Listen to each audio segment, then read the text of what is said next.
Welcome back, everybody. Welcome back. Jeff, how Yes. about that UHC? Well, I can't talk about the ending. uh, well, all right. The Let's- end, y'all. I bet no one saw it coming. I feel like this was the one occasion where no one thought, now the it's going to question be a UHC this weekend. the question is, does nobody see it coming because they didn't expect it and it's going to be a good thing, or it's because nobody cares anymore? I mean, not too long ago, my Discord group looked at the numbers on my UHC, the fake one, last April Fool's Day, and episode 1 got more views than episode 1 of season 28. So, I don't know. It's hard to say. I guess we're going to have to wait and see, how it does view-wise, but based on what they've said, it seems like there's interest out there because of the fact that, the fake UHC I did better than the last real UHC I did. And which would be great because I want there to be interest. I like doing them. I definitely think we should do them more. There's no question about that. We do them way too infrequently. I think the only reason why people agreed to come to this one was because it was the anniversary. Because we've been asking for a while. Have you been asking in the Discord? So you haven't. Well, been I mean, asking you're me, the is only what you're person that doesn't know saying. how to read the Discord. You're the only. I want everyone to know that we did this thing where we filled out a Bumble or a Jumble or whatever the fuck the thing's called, where you put checks in boxes about when you can be at a place, and everyone filled it out, including Jeff. And then come time to record it, I text Jeff and I'm like, "Hey, buddy, it's that time again. UHC time. Where you at?" And Jeff's like, "Wait, now?" And I'm like, "Yep, right now." And then he gets in the call. He's like, "Why the hell did y'all schedule this at a time that I can't be I would here?" normally Like, be at work.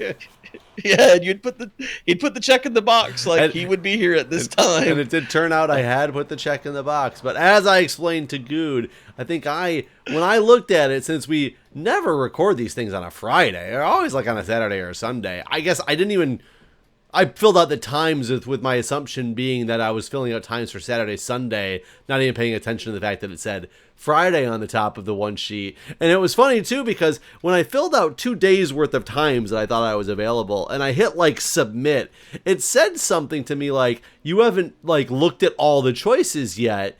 Hit here to look at the other choices. And I was like, okay. And I hit the button and it showed me Sunday's times. And I just was in my mind, I was like, oh, it must not have recorded my Sunday. It must have only taken it 1 day at a time and just took my Saturday numbers. And I got to fill out Sunday again. So that's my excuse, but it's, They worked it out. yeah, luckily I was able to make it in time and participate as to my fullest extent with what I had going on at the time. But I am curious if we asked to do another one in a month or whatever, 2 months, whatever, sometime in the nearer future, because it's been 2 years in between season 28 and 2029. But if we try to do another one, I wonder if people will be interested, or if it was I came for the anniversary, but now I'm good sort of thing. I mean, I think people have fun with them when they play. I agree. I mean, I don't think anyone's like, "Oh, I gotta do this UHC." I mean, So I clearly, don't know why. clearly some people were, because didn't some people at the last minute say, do you guys really need me there? And then they didn't show up. Well, Justin was supposed to be there, but something came up, and he like was up really late, and he's like, I'm gonna be dead if I try to come. So hope you guys don't mind. But then Dyer, I guess, was overslept, and he was like, "Do I have to be there?" And we're like, "Yeah, yes, you do. You must be." I do think some people, like, for instance, I think there's a problem where we should probably sleep. There is a bed down here. I'm You see the bed? I'm in It's the nether, so you can Okay. sleep without me. So I think one of the things that hurt the constant creation of UHC is the transition from YouTube to Twitch. So for people like CoStar, There's not a absolutely lot. zero incentive except from I'm playing a game standpoint. Right, and I'm helping out everyone else make this content, but as far as it ain't gonna grow his Twitch stream anymore, because I mean I think he did decide to put it on YouTube. Like Breon's not even putting his on YouTube. He's just going to put it on So Twitch. I was gonna say But no you one's going to can see put it it. You there. can put it on Twitch still, though, right? I did see Breon talking about having trouble scheduling it appropriately or something, So which is weird because whenever we they did that at the very beginning of their VODs. Yeah, I think they've changed the VOD service in a way because I read what he was saying too, and it sounds like they've renamed the VOD service from the like Twitch VODs or whatever to Twitch Premieres, and like you can't just schedule them because they want you to premiere these things in a way that like you're there live talking to your audience when this video goes out. So they So really don't want to have a VOD service. basically, it doesn't seem like they do. Like you can upload videos here, but it still needs to have a live aspect to it. Is kind of what it seems like they're trying to do. Because weren't they originally what we thought they were doing? At least trying to like get a slice of YouTube's.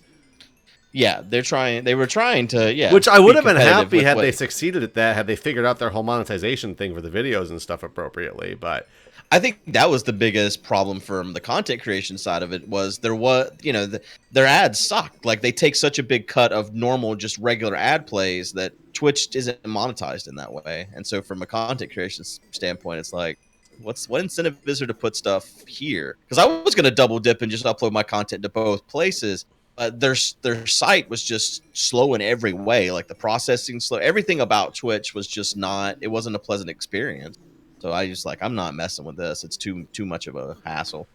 Yeah, it is interesting because back when Minecraft started as a group, not just your single player, it wasn't a requirement that you made YouTube videos because at the time live streaming wasn't a thing. It was a requirement eventually. Not like the first few contests weren't.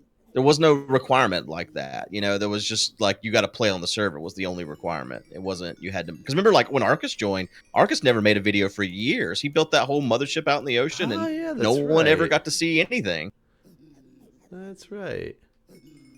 Yeah, because I thought at one point it did get to like when you did make it a requirement, it was a requirement for putting out YouTube videos, and the purpose was to bring more exposure to it, let other people see what else is happening on the server, not where the handful of people are recording, but where everybody's like recording, everybody can see. But yeah, live streaming wasn't a thing at the time, and so it wasn't a popular. I mean, it was a thing, but it wasn't as big for sure. Yeah, back in the days. But now, I mean, TV. Yeah. I mean, did you see the other day that this piano channel on YouTube, they've had all their videos demonetized for being repetitive content? I did see that, and I thought that was like, and that's where, but we talked about this for years. YouTube has a flaw that they are not addressing. And what was it? There was some big YouTuber the other day who just said he's going to quit making. He got a strike for something that was like not strike worthy, and he said, "You know what? I'm done." And he's just like, "I'm not putting videos up on YouTube anymore." I didn't see that. I'm trying to remember what that was.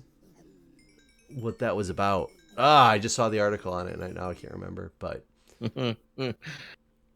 but yeah, well, we've always known that they have this, flaw that is going to stop them from being able to keep pulling in the content creators at the rate that they once did. But the problem is that, they have both sides of the coin. It used to be an exclusive platform for payment.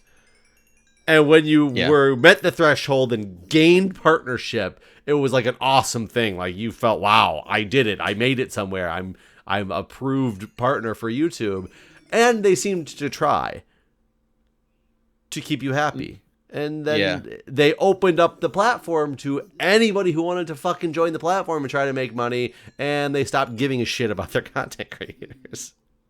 Did you see that video? It was on Reddit a few days ago about basically like all these videos monetized that are just like, basically it's like softcore pedophile videos is kind of what the whole thing was. Did you see that? No, I didn't. So this guy did a YouTube video, and apparently it's been a thing that people have been talking about for a while, according to his video. I didn't know. anything about it. It's the first I'd heard about it, but he basically shows how you could look within like 3 searches, you get in this like loophole of all recommended videos being videos of like little girls in tight shorts doing like gymnastics, or doing like a lot of them have done this thing called like the popsicle challenge, where they basically just eat popsicles, and like all the comments on the videos are like timestamps to like a certain point where like, you know, like, and they're like doing the splits or whatever, and like all these like comments are just like they got hundreds of comments, and they're all just like, oh yeah, and shit like that. Like, just like, it's really fucking gross. That seems pretty gross. And they're all monetized too, and they have like millions of views, like 10 million views on some little girl doing the splits, basically. But if you show people stealing packages off your front porch, God knows that's going to get demonetized and stay demonetized. Affirmed after manual review that it is not monetizable content. And he even showed how a lot of them have the comments disabled, and YouTube in their guidelines say that if there's content that perpetrates the kind of comments that would be seen like you know, like these like pedophilic type comments, that they'll cut off the comment section. So they have a method for identifying these types of videos, and their solution is to let's just turn off the comments. I mean, but what is it that's going to make YouTube change? Because then there's some law. I recently learned about a weird law, which I find it weird because I thought that the concept that I thought there was an absence of this law is why certain websites shut down. But it is a law based on if you build a platform and somebody does something illegal on it, you as the creator of the platform will not necessarily be held accountable for what other people did on your platform. But isn't that a law now? Because like I remember, isn't that why Craigslist shut off? So like, that's what I was going to say. personal That's ads or why I whatever? thought that certain websites had shut down. But I was just watching this video about the fact that this law exists, and I can't remember. I wish I knew what this law was called. And I was kind of baffled when I heard about it because I didn't realize that was true. And I thought places like Craigslist turned off their personal ads because of that concept. Just like you said, that's what I thought as well as I think there's other websites that have shut down for that reason. So, but clearly, obviously, YouTube is not getting held in any legal trouble because you can't tell me there's not been crimes committed based on YouTube videos. Oh, sure, there's got to be. And anything that went up that was like child porn or copyrighted material. If I go put up like a movie, right, YouTube's not getting held responsible for that. I am getting held responsible for that. Right. So, yeah, which I agree with. I agree where... with that to an extent, but I think it's kind of funny that there's certain websites that seem to have been taken down by that exact concept that YouTube doesn't get in trouble for. Right. Yeah, I don't know where the buck stops, sort of thing. Like, yeah, I don't know. Yeah. Like what kind of things they're going after, I guess. Is it just like sex crimes? That's what Craigslist was worried about, was basically prostitution, right? Well, I think they were worried about the prostitution side of it, as well as there was a lot of alleged stories of like rapes and stuff happening from people meeting somebody else on Craigslist and not being I'm going to meet you for sex, but turning into I went and met you and there was sex that was not consensual. I'm not condoning any of this, but I do feel like if you talk to someone on Craigslist and you go to meet them, you have consented before you left your house, sort of thing, right? Not to sex. Well, I mean, I feel like so Craigslist, those. But at that point, so though, once you've met, you're just like people meeting in public. Sure, I'm not trying to say that is. But basically, what I'm saying is like, I don't want people to take this all fucking wrong. I didn't know it, but like, I feel like the personal ads on there was looking for sex. It wasn't looking for boyfriend or girlfriend. Well, no, right? there was a whole section on there for like not just looking for sex. Like, it was supposed to originally be classified ads for, but I think the problem is that connotation is exactly what the average person thinks about Craigslist, is that Craigslist basically turned into just this, sex meetup place because it wasn't one of the standard. Yeah, I've never saw Websites. Craigslist as a dating website. Basically, Oh, but like, it was though. It was just a personals section. It wasn't a I will come fuck you section. So therefore, no matter how you look at it, you just because you went and met somebody does not mean that you consented to sexual relations. I mean, I guess with that like person. in my thought, you would have already verbally consented to sex before you even left your house. Also, If you thought it was just a prostitution classifieds and not a personal well, not thing, prostitution, like two people or looking sure, for it sex. doesn't have to be prostitution, sure. But if you really thought that the platform was just because people are doing this is only for sex, the purpose of it is to find two people to go have sex with each other, then sure, I can understand what you're saying is by going to go have sex with the person you've agreed to have sex to, you've kind of consented to it. But at the same time, you definitely haven't still. But because no. I mean, honestly, no in my matter when it's email, said, if I was meeting someone on Craigslist, I would have already said to them, "So we're having sex, right?" That sort of thing. You would have like laid out the groundwork and made sure it was like. I mean, kind of, right? Like, you kind of want to go ahead and get that all worked out. Like, it's not. I don't know. I've never met somebody off of Craigslist for sex, so I don't me know. either. Me either. I'm in bed. Well, let's see. You're just not. You're easy to please. Don't even have to buy you dinner. Yes, sex now. Hold on, I'm trying to fly out of these slimes. What the heck? I can't fly right. What is happening?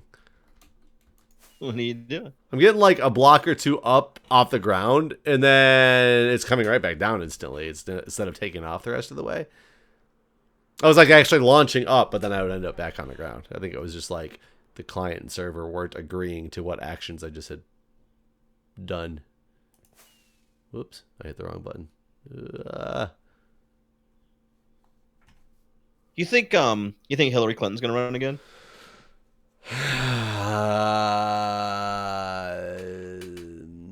I don't know.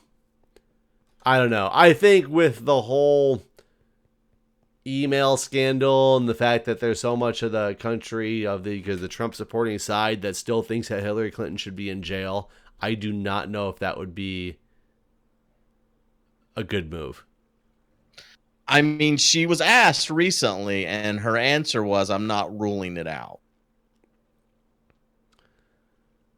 I feel like I am not after sure what happened. Yeah, I'm not last sure she would election. be somebody to. If you want somebody to take over from Trump, if you want somebody to beat Trump as the incumbent in an election, I'm not sure that Hillary is your person to do it, because I still think there are people, a big chunk of people, who will not vote for crooked Hillary, whether any of the stuff that they're not voting for is true or not. I just think that there's too much people against her, and that it would give Trump a big leg up to win. I'm still convinced there's too many people that won't vote for a woman, period, almost. I feel like... I mean, that might be true. She won the popular vote, though. That is true. I do think that more people will come out to vote. I don't think anyone took Donald Trump seriously. I agree with like, that. I didn't, like, I think a small handful of people time. did take him seriously, but... Yeah, but I don't think enough Democrats took Trump seriously. Right. The Democratic side did not win, take him seriously, right? But yeah, like early on, I was like, "There's no way. There's absolutely no way." But then as it got closer and closer, I started saying, "You know what? I'm a little afraid." I used to joke around with my wife and tell her that I could see it. I knew he was going to win, and she would be like, "Shut the fuck up," because it was a big joke, but there was no way it was going to happen. And then as it got closer, I started getting less and less jokey when I was saying it. And I was like, you know what? He's going to win. You realize that, right? There's no way. Well, here we are. I bet she was real angry on election day. Now, the question is, what? I guess this is they're kind of a year and a half apart, essentially, is what they're going to be, though. How does Brexit make America look less bad? What do you mean? Because Brexit's such a disaster right now, and it's coming up on its deadline to, leave without a deal, because of the fact that they can't come up to a deal. When that just completely like fucks over the European economy, and because the people of Europe voted that, or people of Britain voted that. So just like we, the people of America, voted Trump, well, we get a little more, like a little less of the blame for what stupid state we got ourselves into. No, I don't think so. No. I love how Milby's like, God, this Brexit thing is such a mess, and he voted for it. Well, and that's what they've interviewed a lot of people that voted for it, and they basically said because they didn't understand it, they didn't know any better at the time, they didn't really think it would happen. There you go. Milby's whole thing was, I just kind of wanted to see what would happen. I knew it was a bad idea. God damn it, Milby, that's not how the world works. Well, apparently it is how the world works, because that's happening. Though it's really weird that their parliament can still back out of it officially.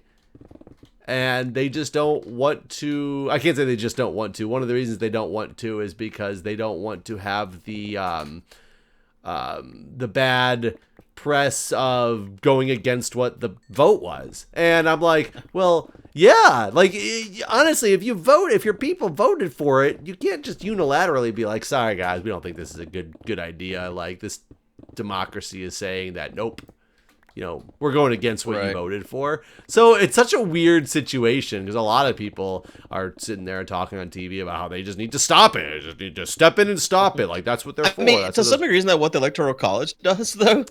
The majority so, of you voted for this thing, but you know what? And that's part of what what that argument is that it was was it John Oliver or was it Trevor? I think it was John Oliver I watched the other day talking about it. And he basically said that the average person shouldn't have to know all the ins and outs of these type of things. That's why you have elected officials who you hope make that choice for you based on the best of, the intentions that they should be understanding that you're looking for. Which makes sense to a point, and that's what the Electoral College is. But then look at the mess the Electoral College has gotten people into on numerous occasions. I don't think that whenever the Electoral College was set up, I don't think they foresaw how bad gerrymandering would get. Oh, well, right. There's definitely...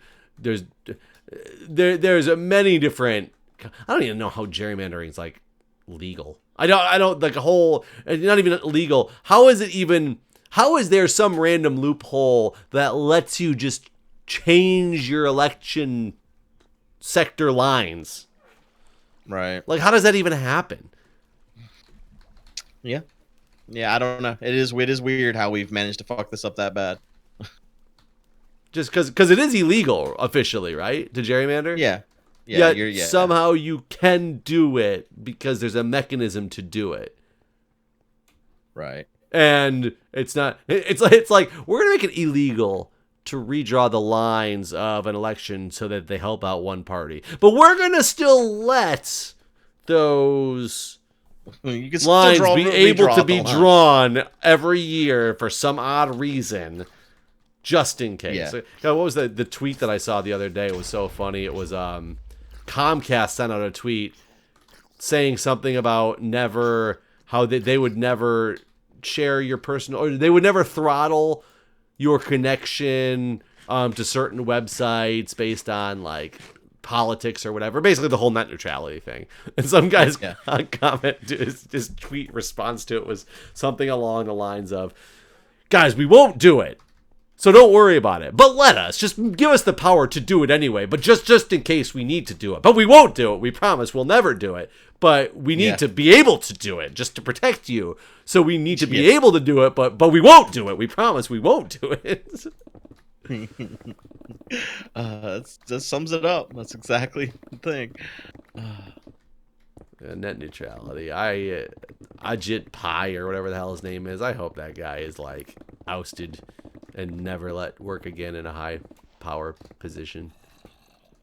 That's never gonna happen. I understand, but that's just like that shit like pisses me off. How you could somehow even try to argue that net neutrality was hurting people is. I mean, the only people that wanted it to go away were the corporations that could abuse it. So, Because God, I mean, how easy would it be? Like, because I'm sure this is illegal somewhere. I don't know what it's called. It's sure it's some FCC ruling as well. But you can't make it so that a Sprint phone can't call like an AT&T phone. Right. Can you not? I don't think you can. Maybe they just are smart enough to know that nobody would buy that plan if they didn't. I don't know, but my assumption would be that that's, like, I hate that. I mean, it's gotten better now that my AT&T works over Wi-Fi, but back in the day it didn't. And so if you had an Android phone, I couldn't fucking text you unless I had a cell phone signal, because it, like iPhones go through iMessage, so it goes over Wi-Fi. But when I text an Android phone, it's a text message that has to go over the cell signal.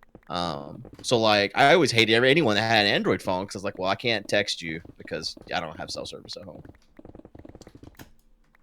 Which is a similar kind of thing. I don't know if my texts still work over Wi-Fi.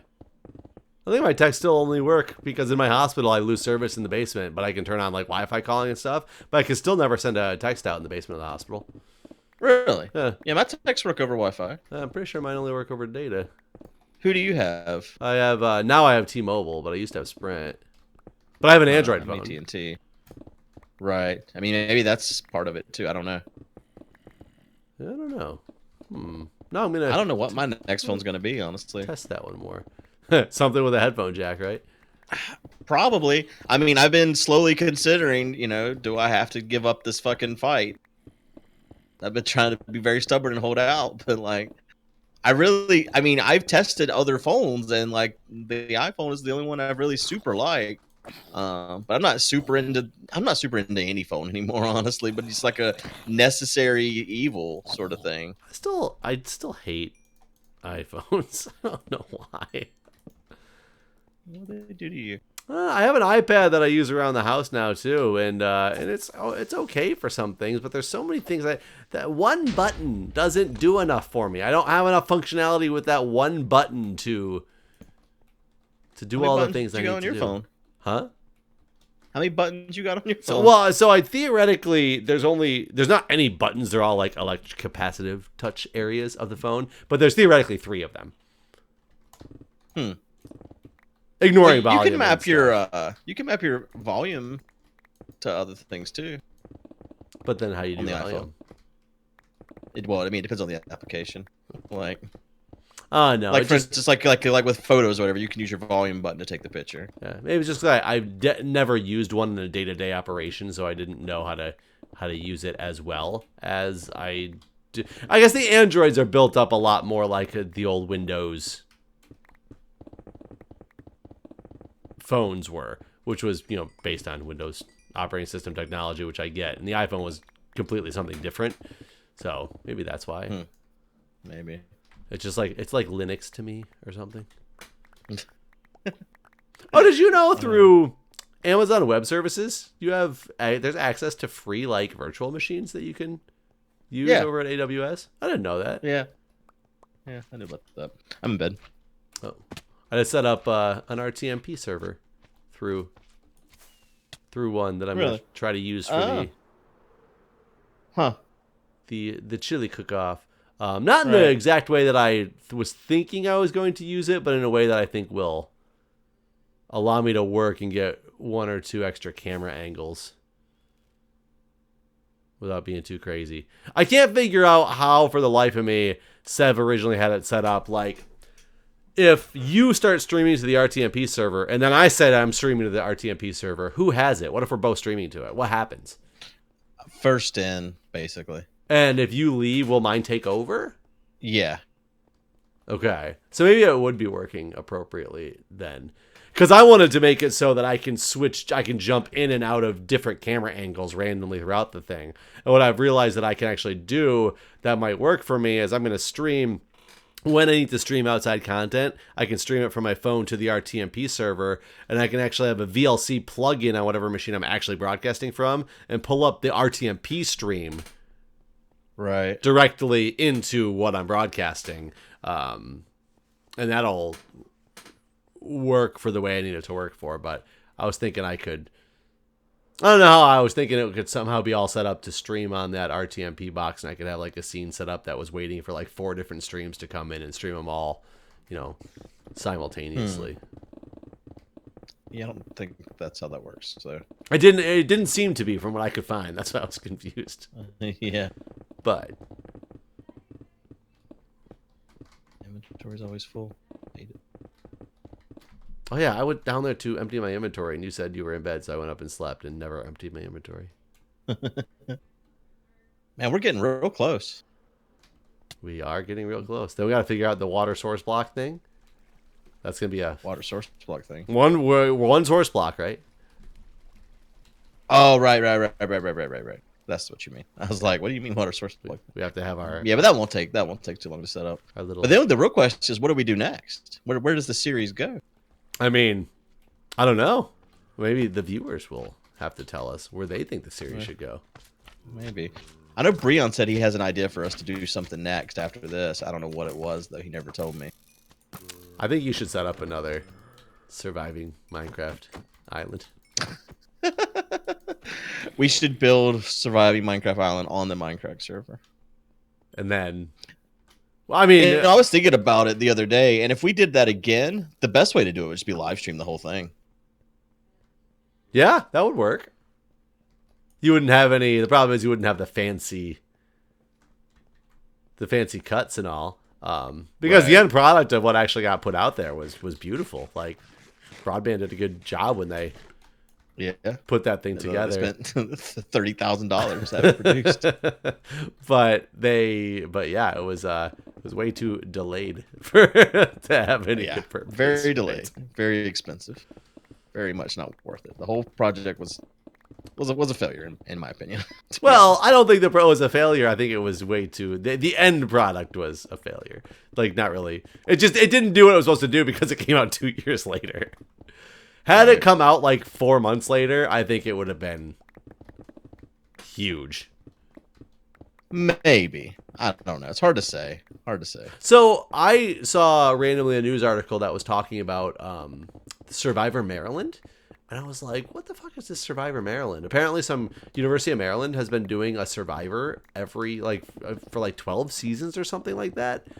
Really? And they do it basically, the college kids, it's like one of the things that they do during the semester. But they still do the vote outs. There's still challenges, pretty crappy video footage and all, but they try. As I watched a couple of them, and I was like, this is kind of entertaining. Like this newest season that they have. And then randomly what comes across my recommended feed was Survivor University of Michigan. And then I saw Survivor something Baltimore, and I was like, or is it not Baltimore, something Boston, and I was like, oh, apparently these are done at colleges all over the place that I've never known about. Wow, that's interesting. Yeah, I've never heard of this. Yeah, you should check it out. It's very different. I did finish David versus Goliath, by the way, and I don't know why everyone was so. That's what I told you. Why was it the best thing that's ever happened? So I was. If you finished David versus Goliath, what did you think? Some of the new things that got used were really fucking broke up cool. worse than you've ever broken up before. I have no idea what you said. It's my excitement level, man. Some of the things that they used that they'd never used before, new things that they introduced, were really fucking cool. But that didn't make up for the entire thing to be like. Yeah, no, I don't. It didn't make it the best season of Survivor of all time. The idol blocker. Yeah, I mean, luckily it got played right. That was cool. True. But yeah, nothing definitely made me look at that and go, best season ever. There was some cool things in it, and all in all, it was a decent Survivor, but it was not what everybody was hyping it up so much. Yeah, I agree. And I enjoyed it. I wouldn't watch it again. I've seen it. Didn't you say Justin, wasn't he one of the ones that couldn't do something because of... No, it was a friend of Justin. I don't think Justin Justin's. actually watched Survivor. I'm curious to talk to him, somebody who thought it was the best thing ever, to see what about it. Going into the finale, good. I don't remember. Do they normally have 6 contestants still in the game before the live special? I felt like there was more people still in the game whenever it was time for the live stream. Was there 6 people still? No, there was only 3 at the end. No, the final episode, it's a 2-hour finale, and there's 6 people at the start of the episode. How many people were on stage at the end, though? 6? There were? Well, whenever they read the votes, there was 3, but at the start of the live stream, there was 6. Oh, no, And I'm sitting there thinking, man, some of these people know they're about to go out. They know they go out. That's true. like I'm supposed to sit here and look pretty knowing I'm about to step down because I've known for however many months that I'm not here. I don't know, the new Edge of Extinction, whatever this new one is. I don't know if it's the way my newsfeed is set up, but man, when I go to the news app, there's at least 3 articles on. What is it? On it. The new Survivor that starts this week or next week or whatever. What's it called? Age of Extinction or Edge of Extinction? Why is it called that? I don't know. Oh. Apparently there's some big new twists and stuff in it, though, and they're talking about... Is this the one that's in Antarctica? I don't think so, because all the pictures I saw still made it look like a boat in a tropical area, like was where they took the pictures, but who knows? Maybe that's part of to throw us off. I would so do a Survivor in Antarctica. That'd be awesome. You would do a Survivor anywhere. That's true, but I could pull off a Survivor in Antarctica. Because then, hey, look at me. I'm like fat and pudgy. You wouldn't even know I'd be wearing like warm clothes. You wouldn't even have to worry about me trying to take my shirt off and be like, look at my massive man chest. Like, I wish we could go back and have like another Survivor, like Africa, just how those went back in the day. When they had to be up on like lion watch at night. Yeah. We might get ate by fucking lions, everybody. Yeah, it is kind of annoying that they're all like, because there was Africa. China was one that, if I recall, they weren't on a beach at all. They were just in like this dirt pit somewhere. Was pretty much where they were at. But every one of them since has been pretty much Fiji. Fiji. I think they bought some fucking land. They're like, all right, this is our fucking land now. This is where Survivor happens. I mean, they probably did. It probably makes sense for them too, but right, it does get a like little infrastructure stuff like that. It's probably for like the cameramen and all that shit. Like, yeah. But anyways, we're out of time. All right, guys. Hope you are watching UHC. If you're watching it, hope you're enjoying it. It's gonna be a hell of a season, everybody. It'll be a hell of a season. Stay tuned. We're gonna be 6 of us left at the end before the live stream starts to reveal the winner, and and right after that, we're taking off on our next journey for our next UHC. Wait, wrong show, right? See you guys later. See ya.